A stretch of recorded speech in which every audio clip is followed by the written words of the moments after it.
society is how it treats its women and girls.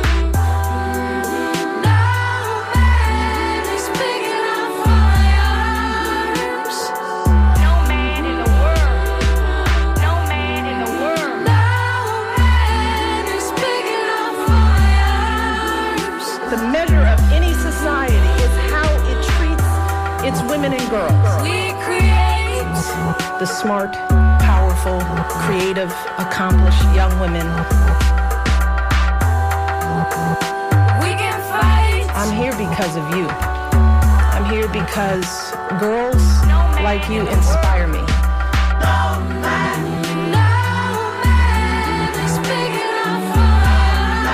Many of these girls have faced unthinkable obstacles just to Buckle up, buttercups. Excuse me.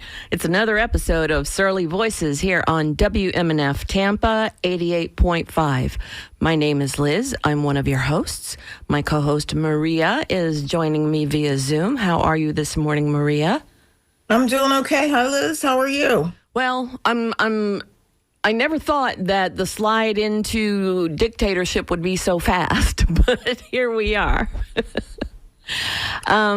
Historically, that's usually how it works. It's the shock and awe of it all. Yeah.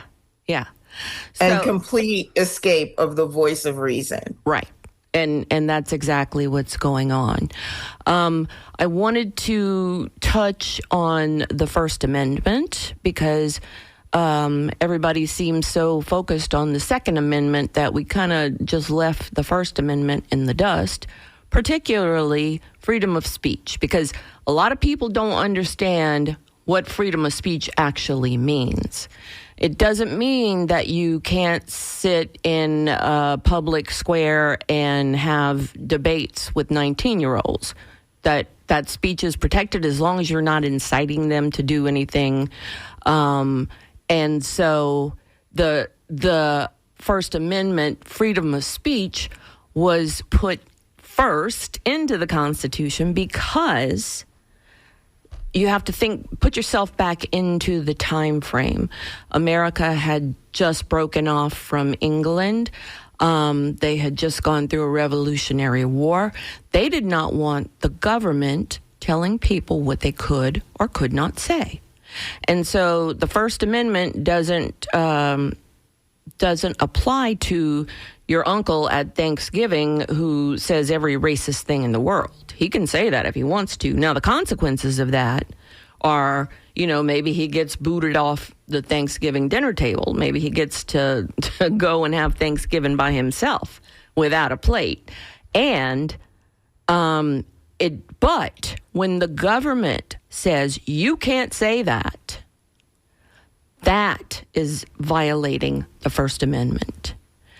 And we have seen examples of that in the past week or so.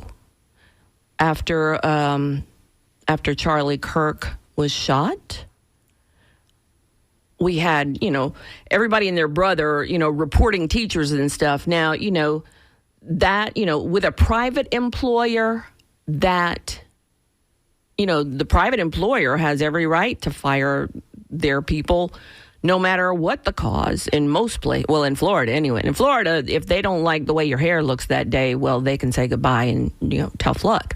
But when it's a government entity that sanctions you for your speech, that's a different story. And the latest example, and it's a very concrete example, the FCC chairman went and met with the ABC folks and said, Jimmy Kimmel needs to be suspended. He said horrible things. He really didn't say horrible things. He didn't. I encourage everyone to watch the recording. Yeah. Because, what he was essentially saying is, first of all, it was a joke, right? And then and he was teeing up the joke. But the joke is that there was a reporter on the White House grounds that asked the president Notice how those words stick in my throat. But anyway, ask the president how he's feeling, how he's coping with the loss of his friend. And he went from, it's a real tragedy, to, oh, I'm building this beautiful ballroom over here. Look at the trucks, right? And that was like, you're so broken up about it that the only thing you can focus on is your ballroom, right? Exactly. And that was the joke. And people are like, what is going on? Yeah. And just in case you guys didn't know it, satire and comedy has had Supreme Court protection up to now. Now, what happens nowadays, it's impossible to say. I learned about this case a long time ago. It's Hustler Magazine versus Falwell. And I remember that. Yeah. Jerry Falwell, who was a religious figure slash fanatic, slash politician, sued Hustler Magazine. Those of you who aren't familiar with Hustler Magazine, it's a nudie magazine.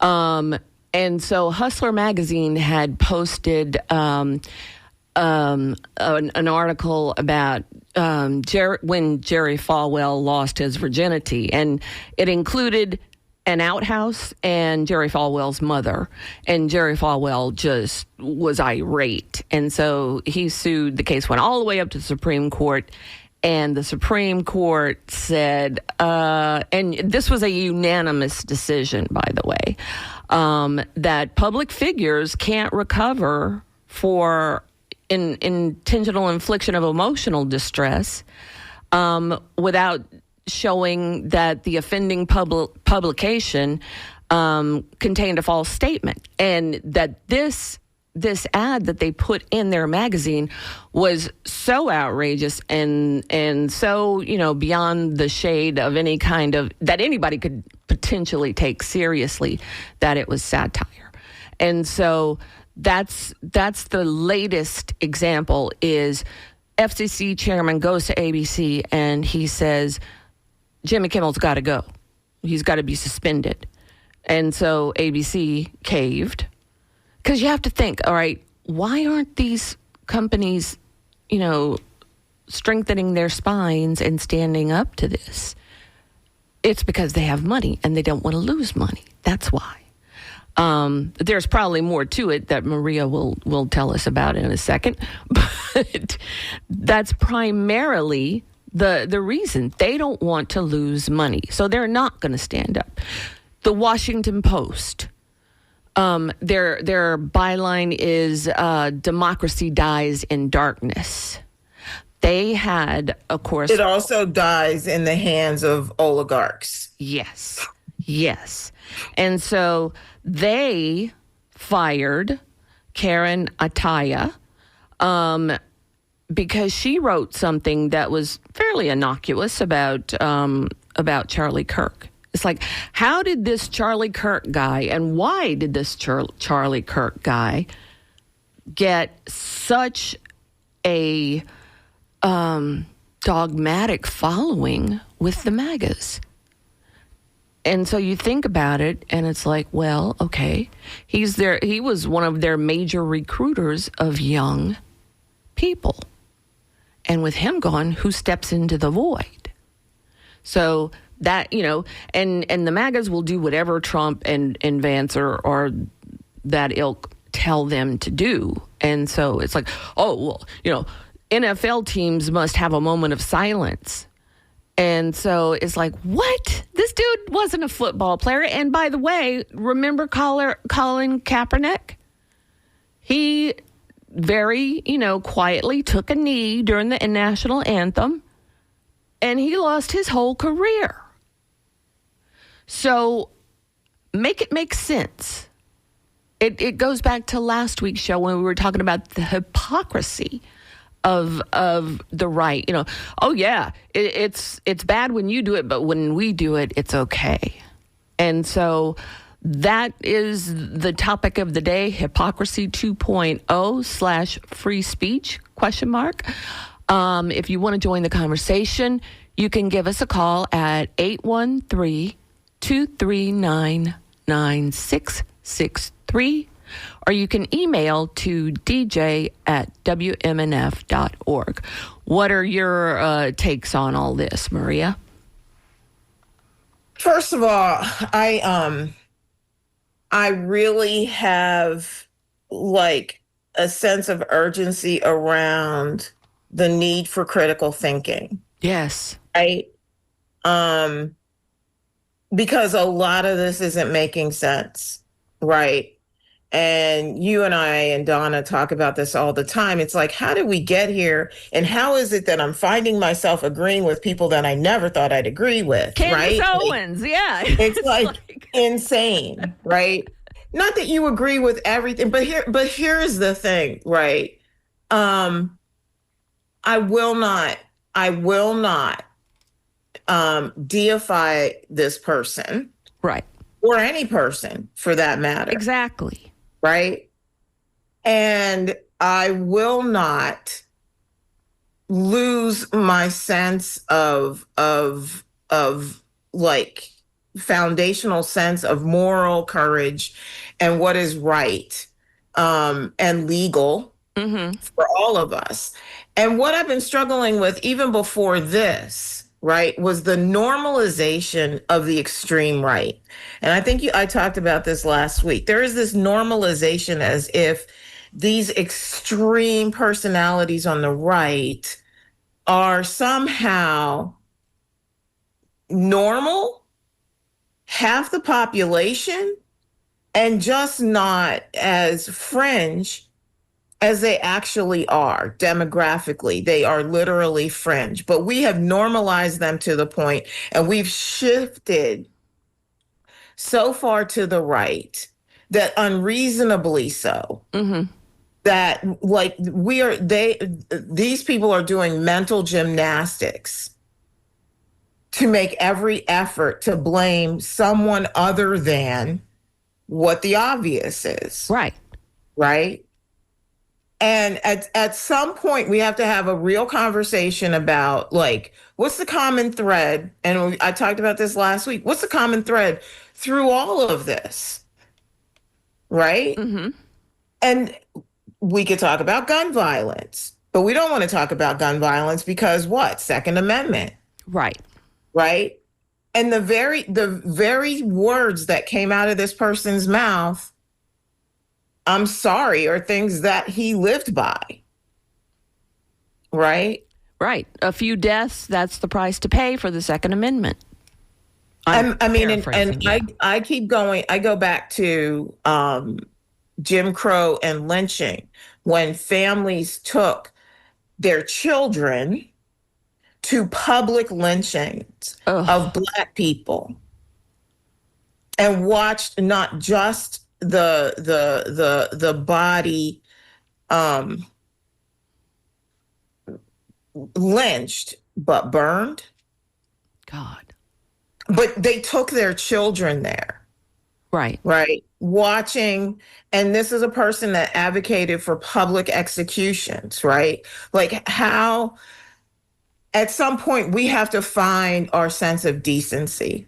Right. And what I think is so concerning for me now is that I think back to, like, I'm old enough to remember Justice Scalia and how he said, you know, everyone has a right to free speech, but you don't have the right to scream fire in a theater.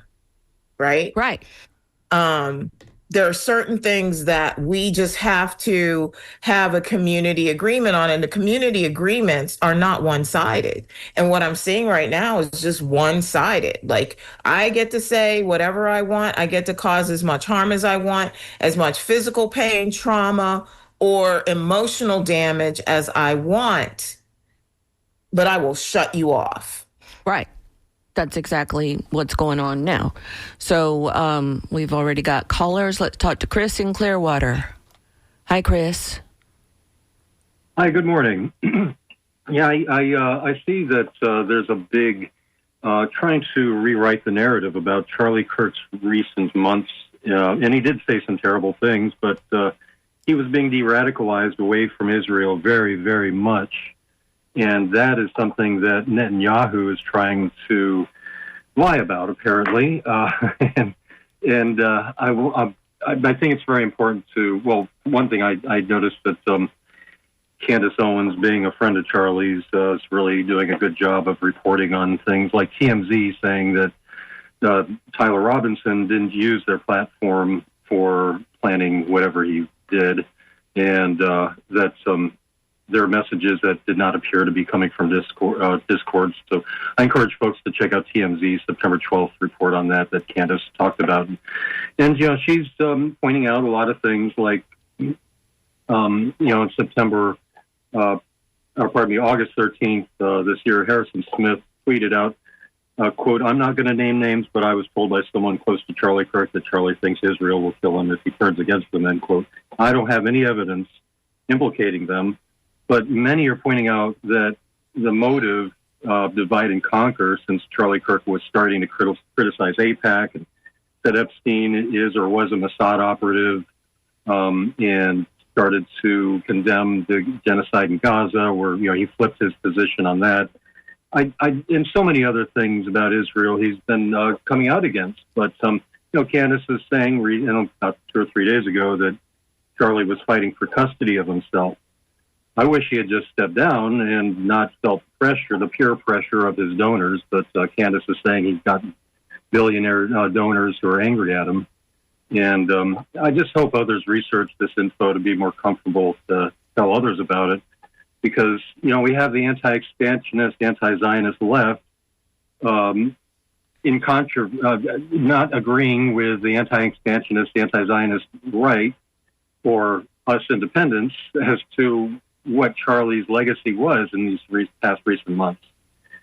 So no matter who murdered him, it just divides the peace movement, who should be complimenting Charlie on his having started to report on Israel's crimes. And,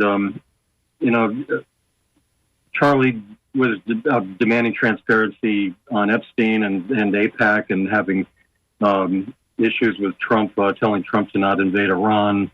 According to these tweets from secondhand sources who are close to him. There's a big dispute that Charlie had with Trump on that. Land the plane, Chris. Land the plane, please. Time to land the plane. So, because, we got folks backing up the queue. So thanks for pointing those things out, Chris, and we will talk to you later. Thank you. All right. Take care. All right. Bye-bye. And that's when I mentioned Candace Owens' name earlier. She's been railing on she's clearly filled with anger that her friend was killed. Now, on a normal day, I wouldn't agree with pretty much anything Candace says, but Charlie Kirk's pastor came to her and said, "You should be mourning. You should not be up here, railing at folks on the radio." And she's like, this is what a friend does. A friend investigates what happened. And we're being lied to, yada, yada. And so I was like, yeah, she's right. Who are you, pastor, to tell me how I get to grieve? That's just ridiculous. All right, let's talk to Mike and Sarah. Oh, Donna's here. Hi, Donna. Hey, Donna. Hi. Hey. So we're going to talk to Mike in Sarasota now. Hi, Mike. Good morning. Let me take you off speakerphone. Yes, please.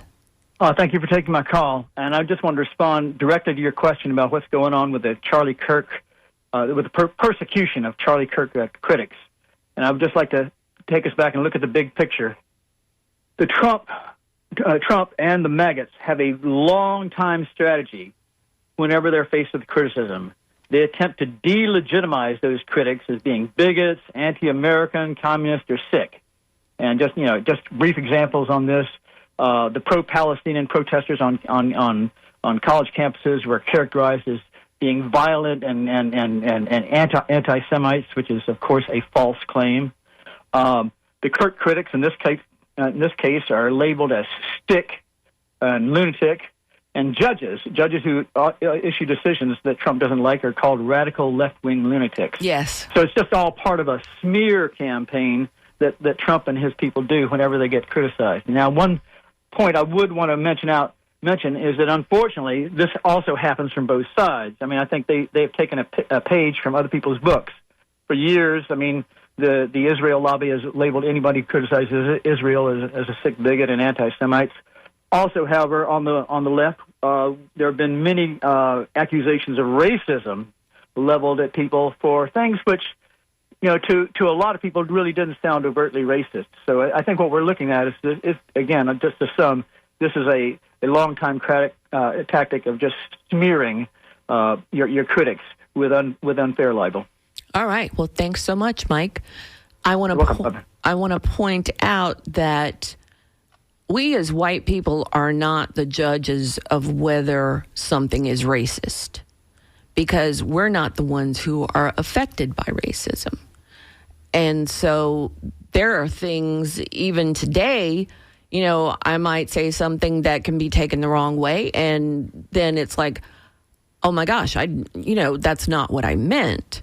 But it's impact over intent. So the impact of what you say is greatly outweighed by what your intent was when you said it. Maria? I don't think that, I think we oversimplify what is happening here.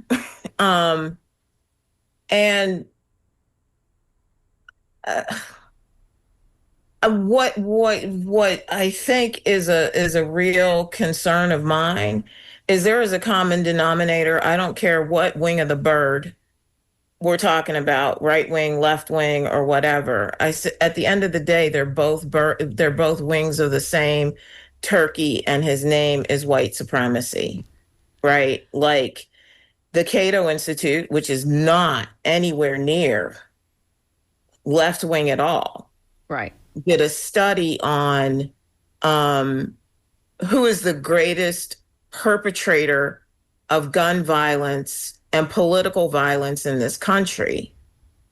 And overwhelmingly, it is one particular group of people, and it's not Black people, it's not Muslims. And you got to ask yourself why. Right. Why does everything need to be resolved by the Second Amendment? We just leapfrog over the first. Mm-hmm. We just leapfrog over having real conversations, right? Right. Without, I mean, I know a lot of conservatives, if you will, that are not racist, meaning they do not espouse those things, right? Mm-hmm. And you got to ask yourself why. That's another one of those calls to critical thinking and examination. And that requires a little bit of soul searching and self-reflection. I can't answer that for a lot of people, but I know it when I see it. Right. Donna, any comments on the subject before we take more callers? I don't. Okay. Let's see. Simon in Lakeland. Hi, Simon. Hi, good morning, ladies. Where does one start? If hypocrisy had a smell, everyone would be wearing gas masks. When I think of this conspiracy of Candace Owens and some people, I don't know if it's the majority of WMNF listeners, Michael in Sarasota and Chris, one has to laugh about the power of AIPAC. I wake up every morning knowing as a Jew I control the world. The Howard Zinn people out there calling fascists and Nazis. Let me just give you this one example of hypocrisy. In 1961, Malcolm X introduced George Lincoln Rockwell, the leader of the American Nazi Party, on stage at a Nation of Islam rally. After Rockwell made a donation to the racist black nationalist hate group, Malcolm X called Mr. Rockwell by his name, Mr. Rockwell. So you have the convergence there. The common denominator is Jews. And I found it interesting when I was listening to you say that black people have the authentic and the right to define what is racist, but Jews don't have the authentic or right to describe anti-Semitism. I did not say that, but okay. No, you didn't say the second part. You said the first part. You said the first part, that only blacks can determine what racist is. So, people call in and they say certain parts of conspiracy theories, and no one counters on WMNF. People just speak, but there's no one to say, wait a minute, you're wrong. As far as free speech, also as an attorney, I highly recommend you read Brandenburg and Claiborne, if you have read it. Talks about the KKK and free speech, that the Supreme Court allowed that speech because it wasn't insightful, and the case with Claiborne Hardware Store. Those are two First Amendment primary cases that people talk about in free speech. Right. The Nazis have the right to have parades in the street. Yeah, you're right. Where's the ACLU on all this? The ACLU actually supported the Nazis and a Jewish attorney walking through Skokie. Right.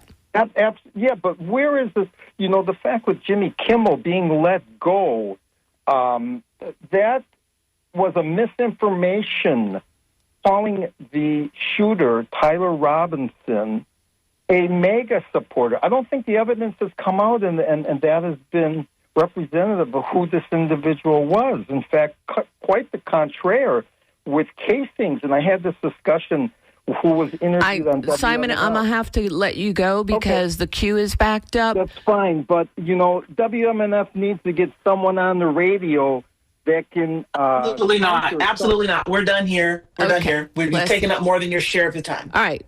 Plague in Jacksonville. Hi, Plague. Hi. I'm calling because I know that it's actually kind of funny. It ties in a little bit to the end there. There's a lot of misunderstanding about the Groypers and the far-right group, that there is speculation of him being the shooter potentially being a part of, because they are so different from your average far-right extremist group. Okay.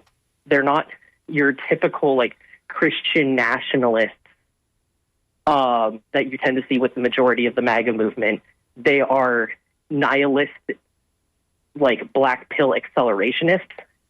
They've given up all hope on potentially having a productive and healthy society, and believe that the only potential way, the only thing forward is collapse, and that the only thing worth putting effort towards is accelerating that collapse. So they're, and because they are so nihilist, they tend to steep their rhetoric, their references, their memes in this extreme level of irony. Mm-hmm. Okay. And this also, so the "oh, whoa, what's this?" that's a meme that has been used to bully and harass furries online for a very long time. Furries are frequently seen by the far right as degenerate. Okay. The Bella Ciao, while traditionally an anti-fascist song, was recently used by Groypers online during previous beef with Turning Point USA and other far-right groups. Gotcha. I'm going to have to let you go, Plague, because we have callers in the queue, but thanks for the information. Okay, there was one other thing related to the trans thing where they fetishize femboys, but sorry, I understand. Okay, thanks so much. There's so much about it. We'll be talking about this for a while yet. So. Okay. All right. Thank you. Bye-bye. All right. Bye. Let's talk to Gary in St. Petersburg. Hi, Gary. Oh, good morning, women. I hate when they call you ladies. Thank you. This is quick. I just thought it looks like we have our first two state-run TV stations. Which ABC and CBS. NBC, yeah, exactly. Yeah. So that's all I had to say. Thank you very much, Gary. I mean, there's one standing. Let's see how long it'll last. Thank you. Bye-bye. You're welcome. Have a great day. Bye. You too. Bye-bye. And John in Lutz. Hi, John. Yes, good morning. How are y'all? Good. How are you?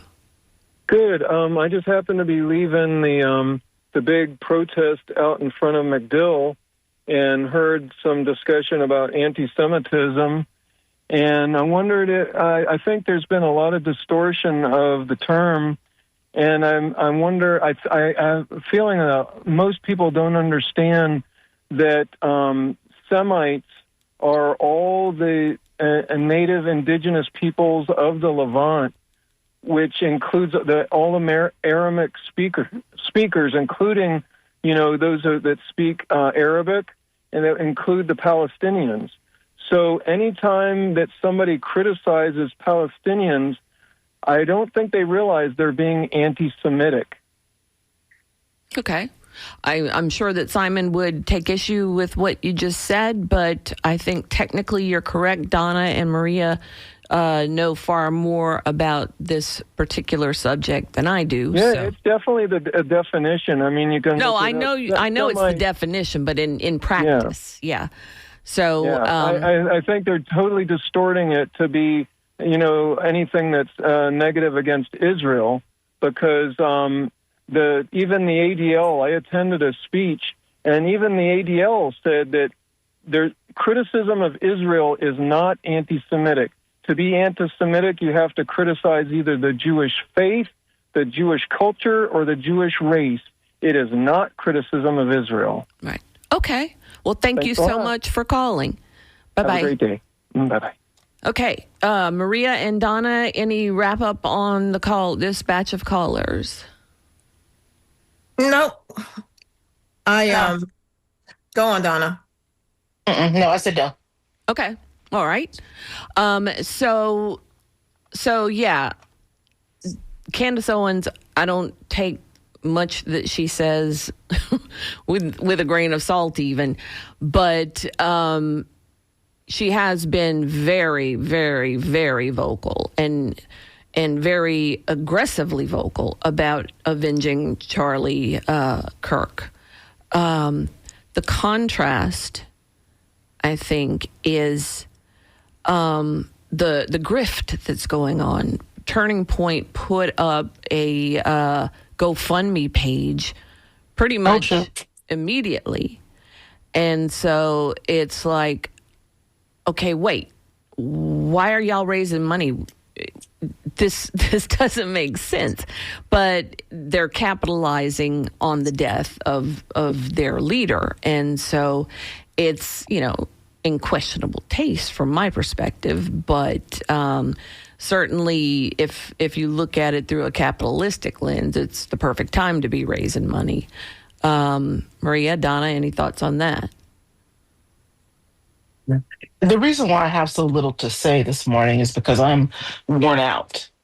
I'm worn out, the polarization, and I am completely stumped by the continued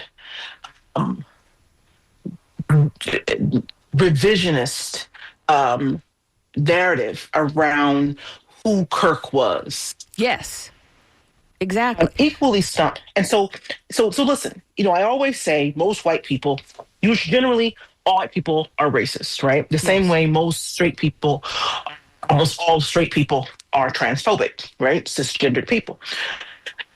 And it's because you're literally asking people to see something that they have been taught since birth differently. Mm-hmm. And the vast majority of humans are not going to be able to meet that mark.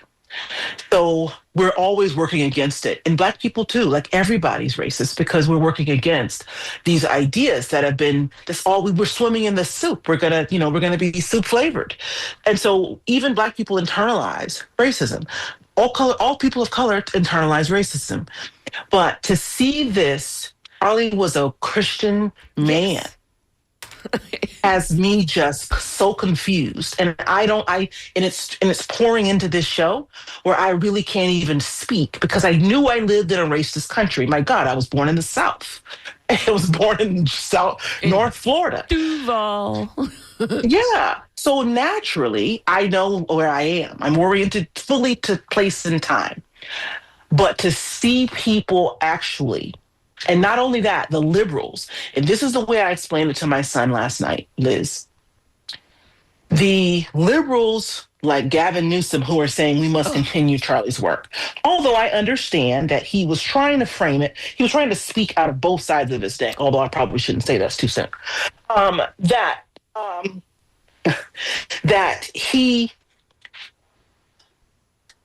White people want whatever moves them forward or keeps them in power, period, hard stop. And so the work of Charlie Kirk has made white people fashionable again. And it's hard for me to believe that a good-looking, wealthy white man like Gavin Newsom really at the core of his being takes umbrage with the things that Charlie was saying. And I also believe that the vast majority of people believe that there's such a thing as being Black people smart, but that it doesn't rise to the level of white people smart. I think that I'm surrounded by people who see me that way. I call some of those people my friends. So what happened with Charlie Kirk for me was I was thrown back into the reality that I walked through for years during the in the zenith of Black Lives Matter, circa 2016 to 2020, where I was aware at all times that I was surrounded by people who saw me as, they might have seen me as a friend, but they saw me as a step down. They saw me as colorful and maybe not witty. They saw me as interesting and maybe not brilliant. I've been aware of that my entire life, right? Mm-hmm. But this has made me, because you can't think of it all the time, because what's his name, that Baldwin said that to be a Black American and to be conscious is to be in a rage all the time. So the way that I survived that without, wearing down my sympathetic nervous system, because my parasympathetic nervous system is fighting for its life as we speak. Okay. Right. Yeah. So I can't walk around thinking everyone's trying to do me up, whether it's true or not. But Charlie Kirk and the way people are revering this mofo really have me back in that space where I'm like, yes, it's all of them. Whether that's true or not, that's what my nervous system is telling me. You are not safe. These people are unsafe. And to the degree that people embody genetically or socially any whiteness and feel that that gives them an edge of superior, that is racism. Whether you're Black or white, whether you are visibly Black, whether you're visibly white, it's racism. It's racism. Mm-hmm. And so I'm swimming in a sea of racism, but I'm trying to have my life like everyone else. And it's just not me. I am the Lorax who speaks for the freaking trees. Right. Okay? We're all walking through this. It's right. Yeah. Ran over. And this is why we've been telling people since the beginning, you have to take care of yourself first. Yep. Because if you burn out, then who picks up the baton, Maria, any thoughts? Hey, I think that is a mic drop moment that needs to just sit there and let people take it in. All right. So let's talk to Jack and Mad respect. Yes. It takes a huge amount of courage to say that out loud anywhere, but much less on a radio station, a radio show. So yes, very much respect to Donna. And And Donna is she falls into the category, as does Maria, of, Black women don't have the brain capacity. And it's like, are you kidding me? Yeah. All right. So Jack in Dover. Hi, Jack. Hi. Good morning, Liz. Good morning, Donna. Good morning. Good morning. Maria's here too. Don't miss her. Oh, Hey, Jack. Hi. I'm thinking, if I ever decide to run for some political office, I'm either going to use an animated Chuck E. Cheese figure for myself or an avatar. So this is too dangerous out there. It's just another reason for me to stay home. I think that a lot of people feel that way. So, and my question to you all is, who do you think should absorb, the increased security that we're obviously going to need to protect, anybody that wants to stand on a platform and talk about whatever they feel is the right way to do things? Because a lot of people, it's obvious that, it's a dangerous field to get into now. Well, a lot of folks are just going to have to, take their chances because security costs money and nobody's going to pay for anybody who's not in the Trump fold to speak up. So it's do you think their party's going to start paying for at least bulletproof? No, the party can't even find its shoestrings. Yeah, no, the Democratic Party is worthless. And yeah, they, all this ranting that J.D. Vance has done about, the radicalized left, we've got to get. There's no evidence whatsoever. None. That the dude who shot Charlie Kirk is on the left. In fact, the evidence is far more contrary to the right. And then he upright lied and said, statistically, it's the left who shoots people, not the right. And it's quite the reverse. And it is. And the State Department, Justice Department. Mental illness? Does the shooter have any history of mental illness? Has he? You know what? I want to shut that right down. Let me shut it down. We have to go anyway, Jack, because we got the queue backing up again. So thanks for calling. But I want to hear what Maria has to say first before I say what I'm going to say about the mental illness question. Okay. I think if white supremacy is a mental illness, guilty. However, one of the things that we keep making excuses for the fact that, and we're not asking the questions about why. Who do I think should pay for it? I don't really know. But what I do know is that there are too many guns out there, too many automatic rifles, too many AR-15s out there. Mm-hmm. And you got these people with a common mental defect writing things on cartridges aimed at other human beings. Right. How did we get there? Exactly. And that's what we're not talking about, right? And I said this last week, we have politicians signing missiles aimed at women and children in Gaza. Exactly. And they are no different and equally depraved, if not more so, than these people who are shooting up schools, shooting up churches, and all the way down the line. Let's talk about that. Yeah. Well, be careful, Maria, because they're going to call you anti-Semitic for criticizing the state of Israel's genocide. I'm sure they already have. Yeah. I'm sure they have. And I have something to say about that. I don't appreciate anybody calling into this show schooling us on the dichotomy there, right? Like, they're two different things, right? If you're a Jewish person and you're a person of the Jewish faith, and look at the contrast. We accept Islamophobia, okay, as a component of being an American because 9/11. And then we say we can't have the same conversation about what's happening in Israel without saying that you're anti-Semitic and having Pamela Bondi threaten to come and get you, And I think that should tell Simon what this is. He's very smart. and he's extremely well educated. And so he's calling us to say, you all just don't have enough information. Record scratch. In 2017, I was in the original Surly Feminist group. We had a message board. And I was told by the majority of Surleys at that time, the original Surleys, that I did not have enough information to make an assessment about what was genocide and what was oppression as it pertained to Palestinians and Israelis versus Israelis.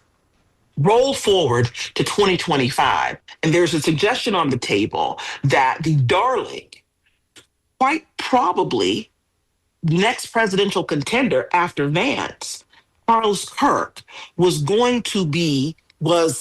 murdered because he was starting to shift his view on Palestine. Now, I don't have any more proof. I don't know anything about the fetishization of, I can't say it, of femboys in the movement that Nick Fuentes movement. I don't know anything about that. I don't know anything about a lot of things, but what I do know is when I see a group of people that just has guerrilla warfare at their disposal and a group of people that have the largest military backing in the world at its behest, and you tell me that that's not genocide, I don't care about the 6-week class you took. I know what I'm looking at. And that's why this entire thing has gone off the rails, because we're looking at the color blue and we're being told that it's purple. And you're looking at Charlie Kirk, who was engaged wantonly in hate speech. He played the video of George Floyd over and over again, and he laughed. He said there should be public executions. And, he said there should be public executions and that children should be forced to watch it. We have to be careful what we're saying with our mouths, right? So I'm in a place right now where I look at the genocide in Gaza and the lack of salient conversation that we're having around that. I look at the murder of Charlie Kirk and the failure of the American public to have a discussion about guns and these killings, and that school killing that happened the same day, ironically, almost the same time as Kirk was being murdered, and the way that he's being raised to martyrdom. Yes. And this backdrop of this genocide and people trying to tell people it's the same. If you look at it, they mirror each other. If you don't say kind words about Charlie Kirk, we're going to get you and send you to the gulag.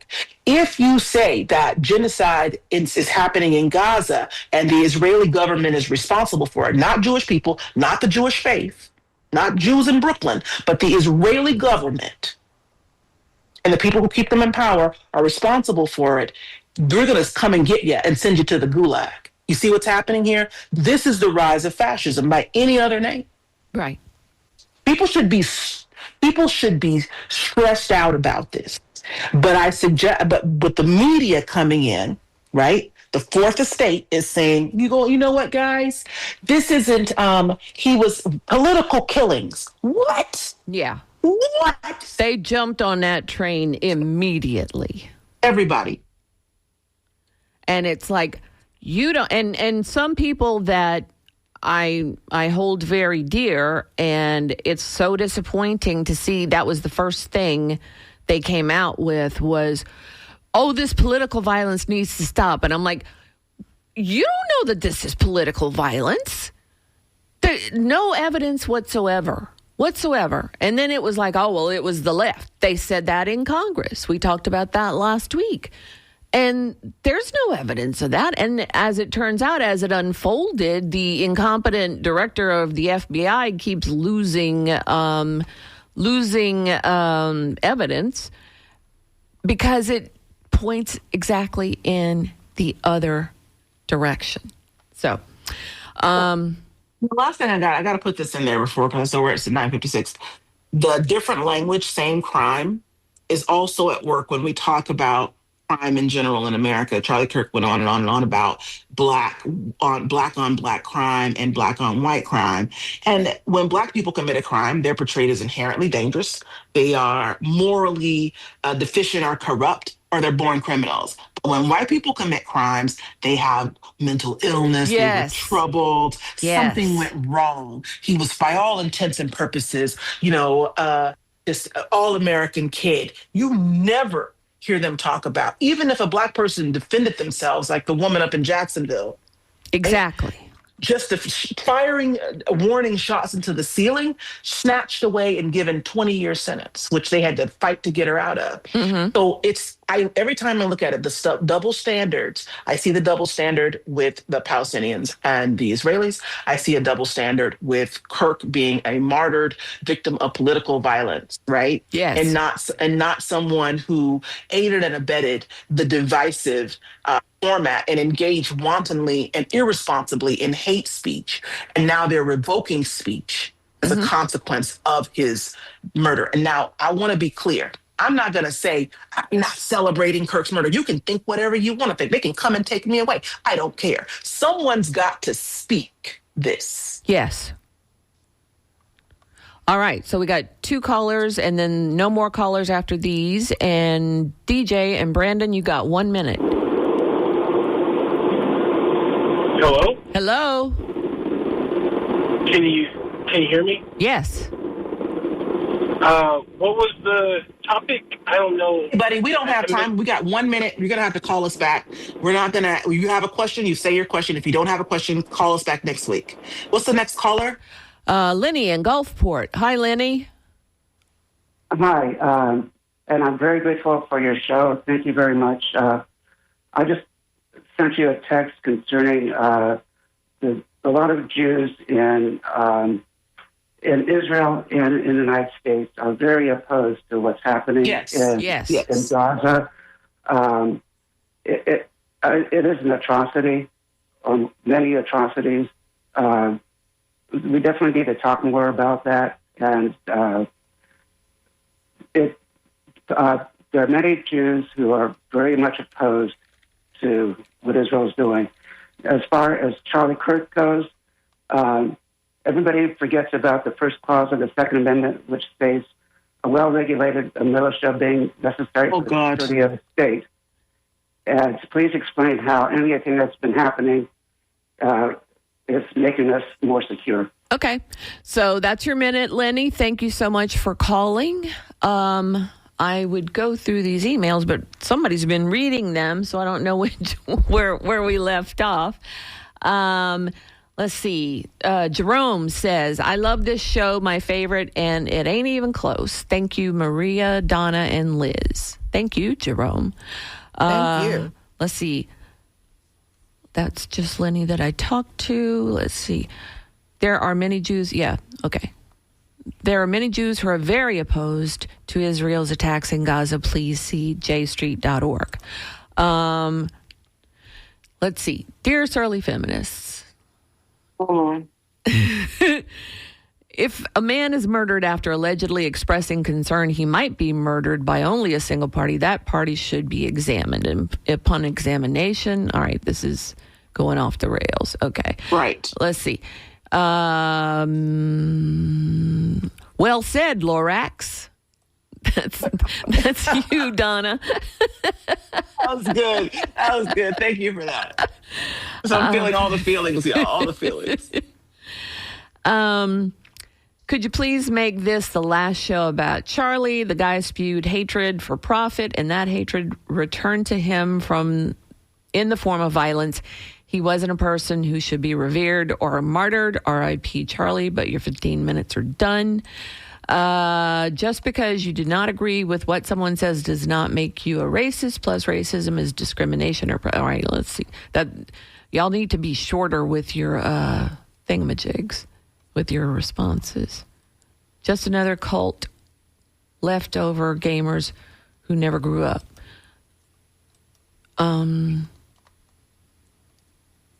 Let's see. Thanks, ladies, for landing the plane.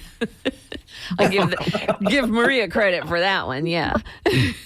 Land the plane. All right. And then what bothers me most is today is the 2 guys just lynched in Mississippi. Yes. That bothers us too. we're going to talk about that next week because that is a hugely important topic that got waylaid because of the infringement on speech. So Frank has given me the finger. That means it's time to go. Please join us again next week on Surly Voices on WMNF Tampa 88.5.